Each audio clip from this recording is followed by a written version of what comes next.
Hey, let's go.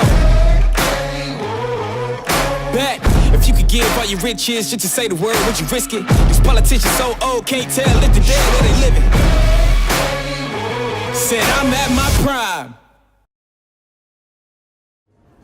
So I really enjoy this cross-section between human psychology and future studies. If we're not working on this human psychology, if we're not maturing as beings, the future is just the same of the old, just in a faster pace. And in order for us to evolve into the space, I think there's some really key things that we need to be focusing on. And like the way we go about living, the way we go about selling, the way these things need to change. And there's 4 things that I kind of like want to focus on myself, you know, it's like, how do I move away from just communicating to people and actually connecting? It's like, you know, the Maya Angelou saying that says, you know, people will forget what you did and how you did it, but how you made them feel, they always remember. And so that's that communication to connecting. It's like, how do we actually get that connection right? You know, that's one thing I really work on, is really focus and give time to people that I'm actually speaking to. The second thing that I think is really important for us to understand is that selling has to stop.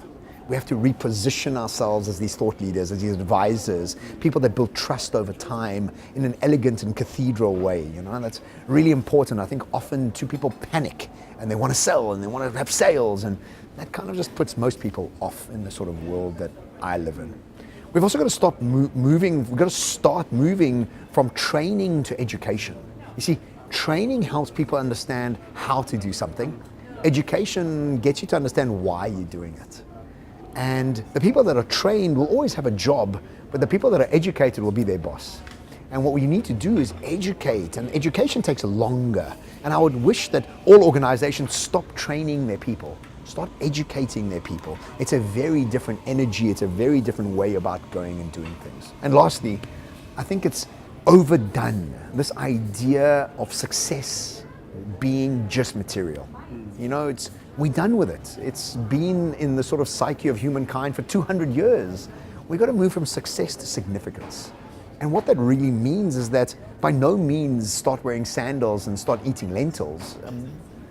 Stay focused on success, but significance is about how do you impact people that you come in contact with? How are you improving the lives of suppliers, customers, employees? How are you really showing your high value in the people that you come into contact with?